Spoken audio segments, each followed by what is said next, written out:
नमस्कार दोस्तों और स्वागत है आपका आपके अपने ही यूट्यूब चैनल बीएड एग्ज़ाम पर।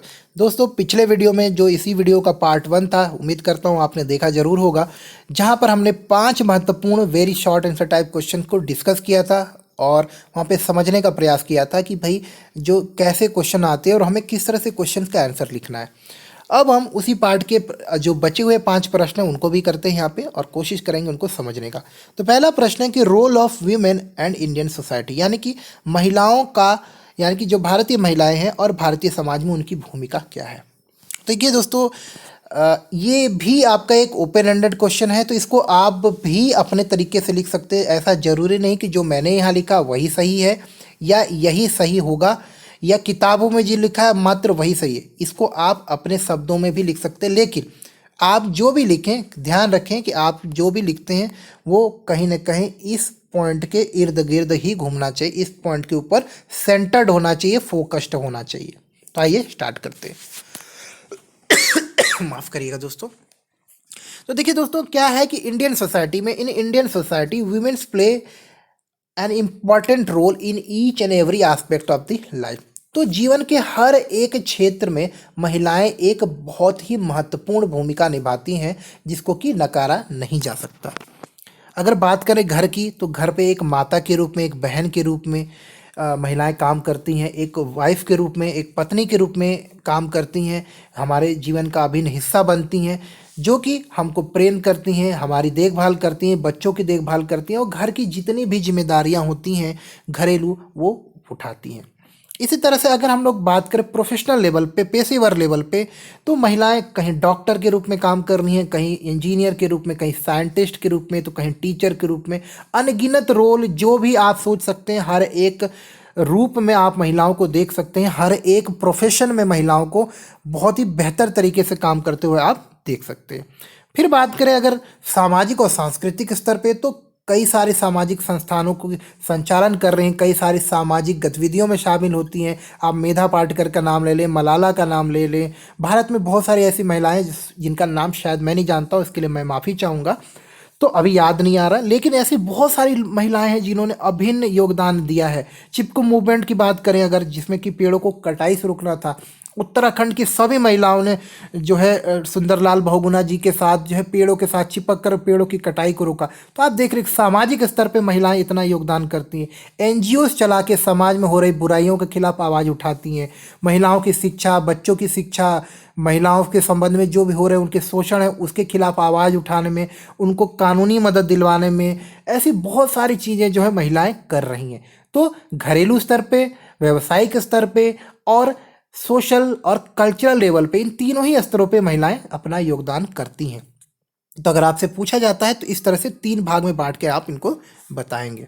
लेकिन एक खास बात यहाँ पे आपको जरूर ऐड करना है कि तीनों स्तर पे महिलाएं पुरुषों के समान योगदान तो करती हैं, लेकिन आज भी जो भारत की, या बोले हम लोग पूरे विश्व में ही, जो कि आपकी समाज की संरचना है, महिलाओं के योगदान को वो सम्मान, वो आप बोले नज़रिए से नहीं देखा जाता जिसकी वो हकदार है। आप देख लीजिए किसी भी वर्क में, किसी वर्क प्लेस में, किसी काम पे या घर पे, महिलाएं भी अपने स्तर से बहुत ज़्यादा मेहनत करती है, लेकिन घर पे जो भी उनका काम होता है उसको ना के बराबर ही गिना जाता है। महिलाओं ने जो कष्ट करती हैं, महिलाएं जिस प्रकार की मेहनत करती हैं, घर में किए गए काम का कोई महत्व नहीं होता, ना उसके लिए कोई सैलरी मिलती है, ना उनके लिए उनको कोई वाहवाही मिलती है। इसी तरह से जहां महिलाएं काम भी करती हैं, अगर महिलाएं अनऑर्गेनाइज सेक्टर में है, यानी कि ऐसा सेक्टर जो कि ऑर्गेनाइज नहीं है, जैसे कि साफ सफाई, झाड़ू पोछा, इस तरह के कामों में है, महिलाएं अगर काम करती हैं, वही काम अगर पुरुष करता है, सेम काम के लिए आप देखिए महिलाओं को जो है कम सैलरी मिलती है, पुरुषों को ज़्यादा सैलरी मिलती है। पुरुषों के को जो है आप देखेंगे बहुत सम्मान के साथ भी देखा जाता है, उनके साथ अच्छा व्यवहार होता है। महिलाओं के साथ में कई बार आपने देखा होगा कि शारीरिक हिंसा, उनकी सैलरी कम मिलती है और इस तरह से बहुत सारे भेदभाव आपको देखने को मिला। अब बात करते हैं प्रोफेशनल लेवल पे, जब महिला पढ़ी लिखी भी है, महिला पढ़ी लिखी भी हो तो भी उसे अपनी योग्यता को साबित करने के लिए कि वो कितनी सक्षम है, अपने आप को उस ऑफिस में, उस स्थान पे काम करते रहने के लिए, बनाए रखने के लिए भी कई बार कई प्रकार की अनगिनत आप समझ सकते हैं कि कई सारे चैलेंजेस को फेस करना पड़ता है।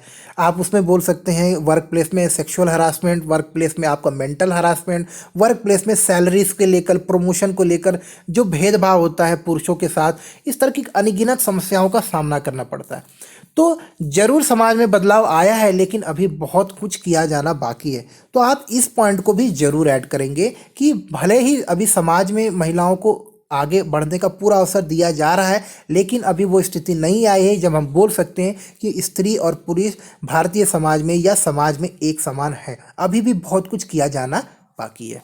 आइए आगे बढ़ते हैं अगले प्रश्न पर।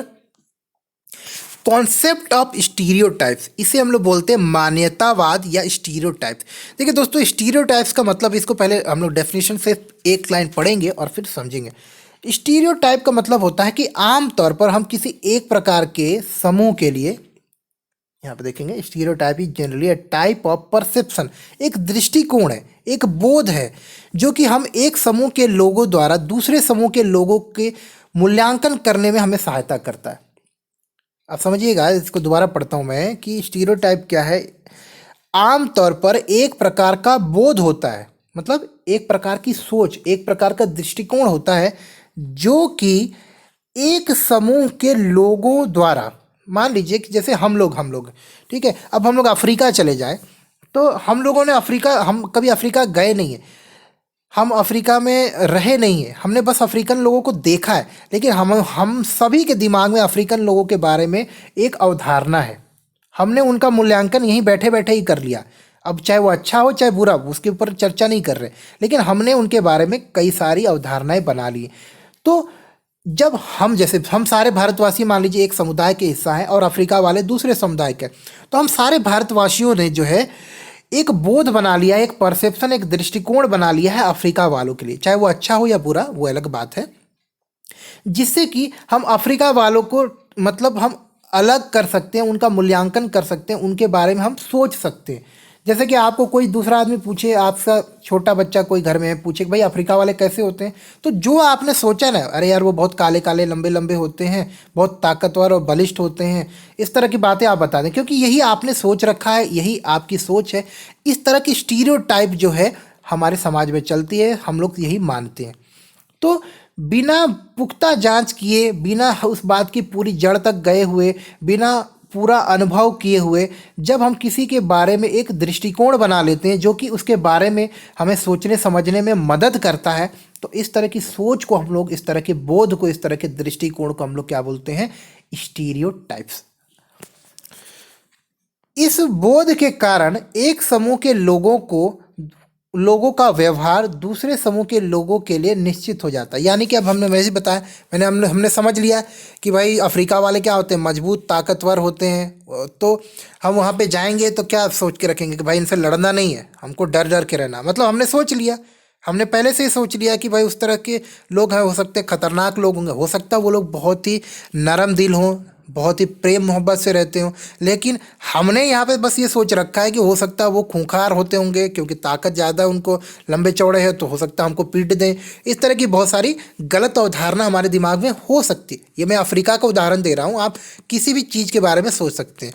उदाहरण के लिए मैं देखता हूँ, हम जिस लोग के बारे में नहीं जानते, अगर उसका रहन सहन हमसे विपरीत है तो हम उसके बारे में कुछ सोच लेते हैं, और जब हम उसके संपर्क में आते हैं तो हमको इस बात का एहसास होता है कि यार नहीं, मैं इसके बारे में कितना गलत सोच रहा था, ये तो बहुत ही अच्छा आदमी है, या ये मैं इस आदमी को बहुत अच्छा समझता था, ये तो बहुत ही बेकार आदमी है। तो एक स्टीरियोटाइप जो हमको उस आदमी के बारे में आकलन करने में मदद करता है, एक दृष्टिकोण बनाने में मदद करता है, वो एक बोध होता है। या फिर हम कह सकते हैं कि दूसरे शब्दों में कह सकते हैं तो स्टीरियोटाइप क्या कहता है? एक समूह की दूसरे विशेष समूह के बारे में पक्की धारणा बनाने में मदद करता है, और इसे ही हम लोग क्या कहते हैं? स्टीरियोटाइप। तो स्टीरियोटाइप्स के बारे में आप समझ गए होंगे कि एक दृष्टिकोण, एक बोध जो कि हमको हमारे अलग अलग सोर्सेज से मिलता है, चाहे वो हमारे माता पिता ने बताया हो, टीवी में देखा हो, हमने किताबों में पढ़ा हो या देखा हो, इन सारे माध्यम से हमको एक जो समझ आती है, एक जो हमारा दृष्टिकोण बनता है, इसे हम लोग कहते हैं स्टीरियोटाइप। अब ये स्टीरियोटाइप के अंतर्गत हम जो है किसी भी समुदाय के बारे में एक धारणा बना लेते हैं, हो सकता है वो गलत हो या सही भी हो। इस तरह हम कह सकते हैं कि स्टीरियोटाइप एक ऐसा पूर्वाग्रह है जो कि हमें एक समूह के लोगों को दूसरे समूह के व्यक्तियों की गलत या सही छवि बनाने में मदद करता है। आप देखिए कितनी अच्छी पॉइंट को मैंने यहाँ मेंशन किया, इसको आप जरूर मेंशन जरूर करिएगा कि जब हम लोग स्टीरियोटाइप यानी कि एक बोध निर्माण कर लेते हैं, एक ऐसा पूर्वाग्रह बना लेते हैं, एक ऐसा दृष्टिकोण बना लेते हैं, तो हमें वो दृष्टिकोण मदद करता है उस समूह के बारे में सोचने में। एक धारणा उसके बारे में जब भी हम सोचते हैं तो उसके बारे में हमको सोचने में मदद करता है कि ये समाज अच्छा है या ये यहाँ के जो लोग हैं किस तरह के होंगे। इसके बारे में अगली बार जब भी हम लोग बात करेंगे तो हम उसी तरह से बात करते हैं कि यार यहाँ के लोग बहुत अच्छे होते हैं या वहाँ के लोग बहुत बुरे होते हैं। इस तरह की बात करने के लिए हमें पहले से वो अवधारणाएं मिल जाती हैं। अब देखिए इस छवि के कारण क्या होता है कि कई बार जो बहुत सारी गलत बातें भी होती हैं। अब ये जो छवि बनती है इसके कई सारे आधार होते हैं। इसका आधार आपका नस्ल हो सकता है, इसका सामाजिक समूह में पाई जाने वाली विविधताएं हो सकती हैं, किसी का धर्म हो सकता है, किसी द्वारा बोली जाने वाली भाषा, या जेंडर भी हो सकता है यानी कि स्त्री या पुरुष। तो ये बहुत सारे कारक है जिसके आधार पर हम लोग स्टीरियोटाइप बना। जैसे कि हमारे समाज में जेंडर के आधार पर बताऊँ मैं आपको, तो जेंडर के आधार पे हमको पता है, हमने ये मान लेते हैं कि स्त्रियां जो है पुरुषों की तुलना में जो है कम योग्य होती हैं। इस तरह की धारणा है।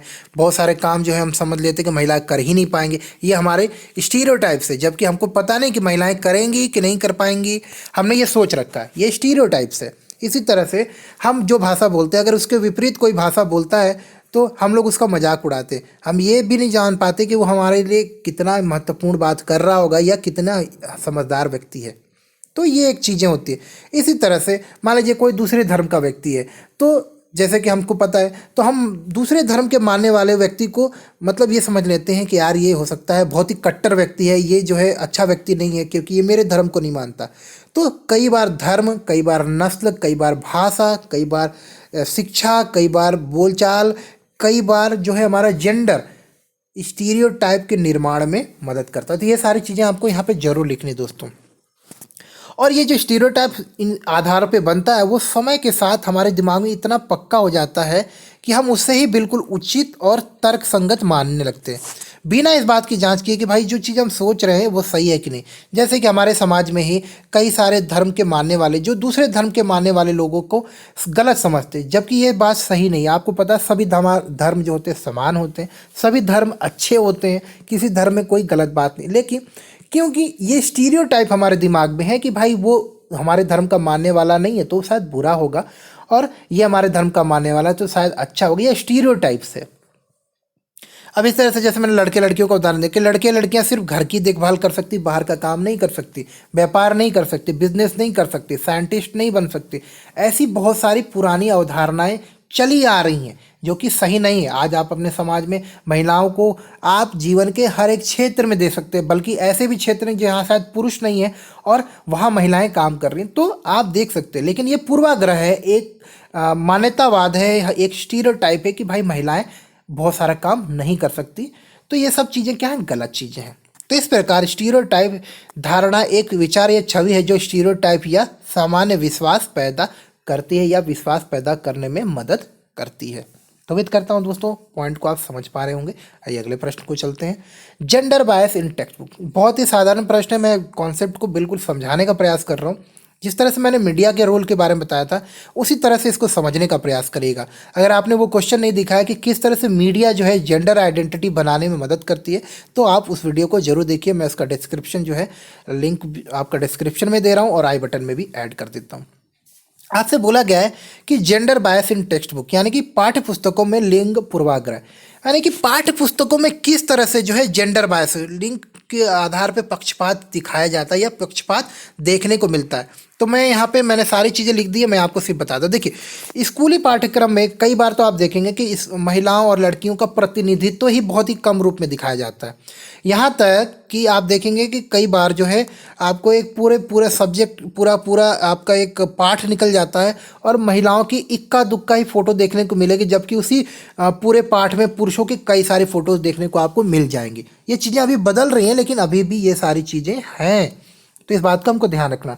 और महिलाओं को अगर आपको पाठ में दिखाया भी गया, किसी स्टोरी में, किसी कविता में, किसी पोएम में दिखाया भी जाता है, तो महिलाओं का जो निरूपण होता है, महिलाओं को जो शो किया जाता है, प्रेजेंट किया जाता है, वो आमतौर पर जो है दोस्तों, एक मिनट दोस्त, तो महिलाओं को जो आमतौर पर साथियों दिखाया जाता है वो उनके ट्रेडिशनल रोल में, जो उनकी पारंपरिक जो उनका रोल है, पारंपरिक जो उनका काम होता है, उसी के रूप में उनको दिखाया जाता है। जैसे कि महिलाओं को, लड़कियों को, बहनों को घर के कामों से संबंधित का फोटोज़ में दिखाया जाएगा कि अब आप किताबों में देखेंगे कि लड़की, मान लीजिए अगर रूपा नाम की कोई लड़की है, वो घर की साफ़ सफाई कर रही है, उसकी माता बच्चों को खिला रही है, बच्चों को नहला रही है, इस तरह फोटो। जबकि रूपा का भाई जो है मनोज बाहर खेल रहा है, क्रिकेट खेल रहा है, अपने पिताजी का लकड़ी काटने में मदद कर रहा है, वो बाहर जाके गाड़ियाँ चला रहा है। तो आप देखेंगे कि जेंडर बायस, रूपा भी हो सकता है लकड़ी काट सकती थी, रूपा भी हो सकता था गाड़ी चला सकती थी, अपने पिताजी की मदद कर सकती थी, मनोज भी हो सकता था अपनी माता की मदद कर सकता था, घर की सफाई कर सकता था, लेकिन किताबों में इस तरह से नहीं दिखाया गया।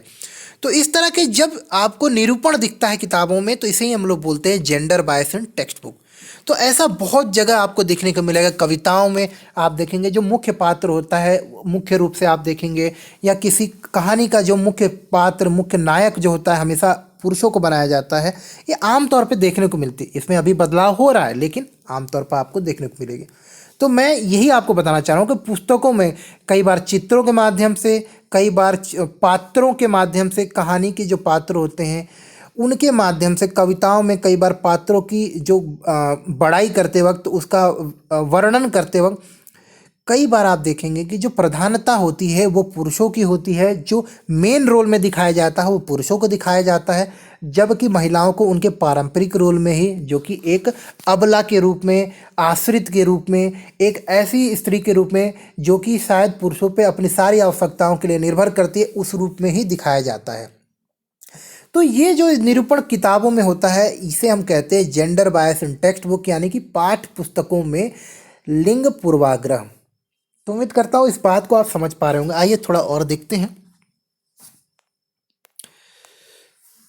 अब देखिए, स्कूल अगर किताबों में आप पढ़ेंगे तो महिलाओं को उन कामों से जुड़ा हुआ दिखाया जाता है, वैसे फोटोज में दिखाया जो कि कम प्रतिष्ठित हैं, यानी कि जिनकी वैल्यू कम होती है, जिनको कि हम लोग ज़्यादा महत्व नहीं देते, ऐसे कामों में जुड़ा हुआ दिखाते हैं महिलाओं को, है ना। Women are represented in less prestigious occupation and introvert and passive roles. अब देखिए, मेंस को दिखाया कि वो डॉक्टर बन गया, महिलाओं को दिखाया कि वो नर्स है। अरे भाई, महिला भी तो डॉक्टर बन सकती है और पुरुष भी तो नर्स बन सकता है, लेकिन किताबों में ज़्यादातर इसी तरह से दिखा। हो सकता है ये जाने अनजाने में हो रहा हो, किसी ने ध्यान ना दिया, लेकिन ऐसा होता चला आया है। खाना बनाते वक्त, सफाई करते वक्त महिलाओं को दिखाएंगे। फैशन से जुड़े हुए पॉन्ड्स का प्रचार करना है, कोई नहाने के साबुन का, कोई क्रीम का करना है, सारी महिलाएं हैं। और क्रीम कोई लगाते हुए आप देखिए, बड़ी मुश्किल से एक फेयर एंड लवली की जगह फेयर एंड हैंडसम आ गया और वहाँ पे मर्दों वाली क्रीम आ गया। अन्यथा क्रीम का मतलब, सौंदर्य का मतलब महिलाएं, और जितने भी रफ एंड टफ काम है वो किनके हैं? पुरुषों के। तो इस तरह से बहुत सारा निरूपण, बहुत सारा चीज़ आपको देखने को मिलता है किताबों में भी। तो ये जो चीज़ें होती हैं आपको क्या दिखाती हैं कि किताबों में, पाठ्य पुस्तकों में, कहानियों में, कविताओं में, गद्य में, पद्य में पुरुषों की प्रधानता है, पुरुषों के ऊपर ज़्यादा झुकाव है, उनको उच्च स्थान देकर उनको उच्च स्थान पर रखने का प्रयास किया जाता है या दिखाने का प्रयास किया जाता है। तो ये जो चीज़ मैं आपको बताने का प्रयास करता हूँ, उम्मीद करता हूँ कि आप इस चीज़ को समझ पा रहे होंगे। आइए आगे बढ़ते हैं। अगला प्रश्न लेते हैं, डिफाइन क्लास या वर्ग। बहुत ही अच्छा और छोटा सा क्वेश्चन है, आप यहाँ में देखेंगे। वर्ग यानी कि क्लास। क्लास क्या होता है? We can define class as a group of people sharing same social, economic और ऑक्यूपेशनल, यानी कि हम वर्ग को एक समान सामाजिक, आर्थिक या व्यावसायिक स्थिति साझा करने वाले लोगों के समूह के रूप में परिभाषित कर सकते हैं। तो जैसे कि मैंने बोला, ऑफिस वाले सारे एक क्लास के लोग हैं, सारे अमीर लोग रिच क्लास है, सारे गरीब लोग पुअर क्लास है, सारे पढ़े लिखे लोग एजुकेटेड क्लास है, सारे टीचर लोग क्या है? टीचर्स का क्लास है। तो आप समझ गए, एक ही जैसे काम करने वाले, एक ही जैसे सोच रखने वाले, एक ही जैसा विचारधारा रखने वाले, एक ही तरह की दृष्टिकोण रखने वाले लोगों का जो समूह होता है उसे हम लोग क्या बोलते हैं? क्लास। अब ये जो क्लास होता है ना, आमतौर पर एक सामाजिक और आर्थिक हायरार्की को दिखाता है, एक क्रम को भी दिखाता है। एक वर्ग के सदस्य आमतौर पर कई सामान्य विशेषताओं जैसे कि पेशा, रहन सहन, जीवन शैली, खान पान, वित्तीय स्थिति यानी कि पैसे की बात कर रहा हूँ, आर्थिक स्थिति के विचार, रुचियों में, इंटरेस्ट लेवल में एक दूसरे के समान होते हैं। और जैसे कि मैंने बताया अमीर गरीब, यहाँ पे मैं थोड़ा सा ऊपर कर देता हूँ, माफ़ करिएगा। जैसे कि अमीर गरीब, शिक्षित, संगीतकार, कलाकार, व्यवसायी, उच्च जाति के लोग, वैज्ञानिक, इन सबका अपना अपना क्लास होता है, वर्ग होता है। इस वर्ग का वर्गीकरण आप समझेंगे आगे, जब हमको हम लोग डिटेल में समझेंगे कि कैसे वर्ग बनता है, वर्ग का जाति धर्म पे क्या प्रभाव पड़ता है, इसका लिंग पर क्या प्रभाव पड़ता है, ये सारी चीज़ें आगे चल के डिस्कस करेंगे। लेकिन आप यहाँ पे एक छोटी सी परिभाषा तो समझ ही गए होंगे और आपको इतना ही लिखना है। आखिरी प्रश्न है, ये भी एक ओपन एंडेड क्वेश्चन है दोस्तों, जिसके मैं आपको बताता आ रहा हूँ कि ओपन एंडेड क्वेश्चन मतलब ऐसे प्रश्न जिनका कि जवाब आप भी लिख सकते हैं और ज़रूरी नहीं कि जो मैंने लिखा वही सही है। ऐसे क्वेश्चन का जो है जवाब अलग अलग तरीके से दिया जा सकता है, लेकिन ध्यान रखना है कि इसमें मेन चीज़ के ऊपर आपका पूरा फोकस होना चाहिए कि वीमेन को वर्कर के रूप में आपको दिखाना है। तो जैसा कि मैं यहाँ पे अभी लिख रहा हूँ, मैं आपको बताता हूँ कि यह देखा गया है कि पुरुषों की तुलना में महिलाओं की कार्य की भागीदारी काफ़ी कम है। अब देखिए इस चीज़ को मैं बताने चाह रहा हूँ कि यहाँ पे बोला रहा है ना कि एक कार्यकर्ता, एक श्रमिक के रूप में महिला है। तो जब हम बात करते हैं श्रमिक के रूप में, कार्यकर्ता के रूप में महिलाओं की भूमिका के बारे में, तो हम देखते हैं कि समाज में ऐसा कोई काम नहीं है जो महिलाएं कर नहीं सकती या करती नहीं है, लेकिन उसमें जो उनकी भागीदारी है कहीं ना कहीं आप देखेंगे पुरुषों की तुलना में काफ़ी कम है। चाहे आप किसी भी क्षेत्र की बात कर लें, चाहे आप इंजीनियरिंग की बात कर लें, चाहे आप पढ़ाई लिखाई की बात कर लें, चाहे आपको आर्थिक क्षेत्र में बात करें, चाहे आप पॉलिटिक्स की बात करें, महिलाओं की भागीदारी जो है पुरुषों की तुलना में कम होती है। तो यही लिखा गया है कि यह देखा गया है कि पुरुषों की तुलना में महिलाओं की भागीदारी जो है काफ़ी कम होती है। और श्रमिक के रूप में महिलाओं की भागीदारी ज़्यादातर आप देखेंगे कि एक कृषक श्रमिक के रूप में ही है, यानी कि जो एग्रीकल्चरल वर्क में ही ज़्यादातर महिलाओं को आप देखेंगे कि लगी हुई हैं। इनको जो महिलाएं होती हैं उन्हें आम तौर पे जिसमें ज़्यादा सैलरी मिलती है, ज़्यादा सम्मान मिलता है, ज़्यादा पैसा और ज़्यादा रुतबा होता है, ऐसे कामों से इनको दूर रखा गया है या अभी तक इनको ऐसे अवसर कम ही मिले हैं। आप देखेंगे कि ग्रामीण और शहरी क्षेत्र कहीं की भी बात कर ले, ऐसा काम जो कि निम्न कोटि का है, मतलब अब जैसे कि साफ़ सफाई, झाड़ू पोछा, फाइल वाइल रखना, डेस्क जॉब, इस तरह के काम ज़्यादातर महिलाओं के लिए होते हैं। जबकि आप पुरुषों को देखेंगे बाहर का काम, मेहनत का काम, बाहर घूमने फिरने का काम, इस तरह के बहुत सारे काम किनको दिए जाते हैं, पुरुषों के। तो एक श्रमिक के रूप में आप देखेंगे कार्यों का बंटवारा भी होता है, तो उसमें भी काफ़ी भेदभाव है। उनको जो सम्मान मिलना चाहिए एक श्रमिक के रूप में पुरुषों की तुलना में, वो भी काफ़ी कम मिलता है, काफ़ी भेदभाव होता है। इसी तरह से एक ही प्रकार का काम करने के बावजूद भी, even they are doing the same amount of work for the same quality of work, women are paid less wages as compared to their male counterpart। तो महिलाओं को एक ही काम के लिए, एक ही प्रकार के काम के लिए, एक ही स्थान पर काम करने के बावजूद भी उनकी सैलरी, उनकी सम्मान, उनकी जो देखभाल है, जो सुविधाएं मिलती हैं, पुरुषों की तुलना में उनको कम मिलती हैं। ये आप समझ सकते हैं। तो ये आप देख सकते हैं। तो ये यहाँ पे कुछ पॉइंट है, आपको ध्यान रखना पड़ेगा कि एक सैलरी कम मिलती है, सम्मान कम मिलता है, उनको जो अवसर मिलने चाहिए पुरुषों की तुलना में सक्षम होने के बाद भी कम मिलता है। ऐसे कुछ इंपॉर्टेंट पॉइंट आपको रखना है। एक बात यहाँ पे ये भी आपको ऐड करना है कि महिलाएं हर काम में सक्षम है और हर काम करती भी हैं, लेकिन फिर भी भेदभाव होता है। भेदभाव किस तरह से होता है वो आप यहाँ पे लिख सकते हैं। महिलाओं को ज़्यादातर वैसे ही काम दिए जाते हैं जो कि ज़्यादा महत्वपूर्ण नहीं है, जैसे कि स्वीपिंग का काम, क्लीनिंग का काम, इस तरह के काम। और अगर पढ़ी लिखी महिला भी है तो उसको भी कई सारी समस्याओं का सामना करना पड़ता है। तो उम्मीद करता हूँ ये सारे पॉइंट्स आपके दिमाग में ठीक से बैठ गए होंगे। अगर कोई डाउट रहा हो, कुछ समझने में दिक्कत हो या मेरी तरफ से कुछ गड़बड़ी हुई हो तो प्लीज़ ज़रूर बताएं। वीडियो अच्छा लगा हो तो लाइक ज़रूर करिएगा और चैनल को सब्सक्राइब करने, ताकि आगे आने वाली इस तरह की सारी वीडियोस आपको मिलती रहे। तो मिलते हैं अगले वीडियो में, तब तक के लिए नमस्कार दोस्तों।